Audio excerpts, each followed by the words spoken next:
ಬಿಜೆಪಿಯ ಅಡ್ಡ ಮತದಾನಕ್ಕೆ ಸಂಬಂಧಪಟ್ಟಂತೆ ಅಡ್ಡಡ್ಡ ಪರಿಣಾಮಗಳನ್ನು ಈಗಾಗಲೇ ಬಿಜೆಪಿ ನಾಯಕರು ಅನುಭವಿಸೋಕೆ ಸ್ಟಾರ್ಟ್ ಮಾಡಿದ್ದಾರೆ.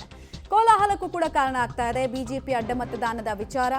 ಸಿಟಿ ರವಿ ಅವರ ನೇತೃತ್ವದ ಸಮಿತಿಯಿಂದ ವರದಿ ಸಲ್ಲಿಕೆ ಆಗಿದೆ.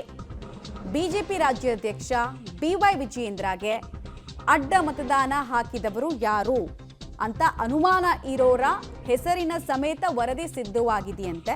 ಸಂದರ್ಭಕ್ಕೆ ಅನುಗುಣವಾಗಿ ಕೆಲ ಸಾಕ್ಷಿಗಳನ್ನು ಸಂಗ್ರಹಿಸಿದ್ದಾರೆ. ಸೈನು, ಗುಮಾನಿ ಎಲ್ಲ ಇದ್ದವರು. ಗುಮಾನಿಯ ಹೆಸರುಗಳು ಇವರು ಅನ್ನೋದನ್ನು ಹೇಳಿದ್ದಾರೆ. ಮತ್ತು ಅಡ್ಡ ಮತದಾನಕ್ಕೆ ಕಾರಣ ಏನು ಇದನ್ನೆಲ್ಲ ಇವರದೇ ಮೂಲಗಳಿಂದೆಲ್ಲ ಹುಡುಕಿದ್ದಾರೆ. ಆಮಿಷನ, ಆಸೆನ, ಯಾಕೆ ಅಡ್ಡೇಟನ್ನು ಕೊಟ್ಟರು, ಈ ಥರದ್ದೆಲ್ಲ ವರದಿ ಇದೆಯಂತೆ. ಇದು ಪೂರ್ಣ ವರದಿನ ಅಥವಾ ಮಧ್ಯಂತರ ವರದಿನ ಅನ್ನೋದು ಗೊತ್ತಾಗಬೇಕಾಗಿದೆ. ಅನುಮಾನ ಇರೋದು, ಈಗ ಯಾರನ್ನೂ ಆರೋಪಿಗಳು ಅಂತಲೂ ಡೈರೆಕ್ಟಾಗಿ ಇವ್ರ ಹೆಸರು ಹೇಳೋಕ್ಕಾಗಲ್ಲ, ಅಪರಾಧಿಗಳು ಅಂತಲೂ ಶರ ಬರೆಯೋಕ್ಕಾಗಲ್ಲ.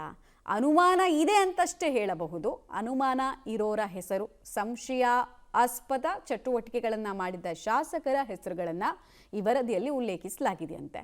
ಈಗ ಈ ಸಂಶಯದ ಆಧಾರದ ಮೇಲೆ ನಡೆದಿರುವಂತಹ ವರದಿಯಿಂದ ಆಗೋ ಲಾಭ ಏನು ಬಿಜೆಪಿಗೆ ಅನ್ನೋದನ್ನು ನೋಡಬೇಕಾಗತ್ತೆ ನಾವು.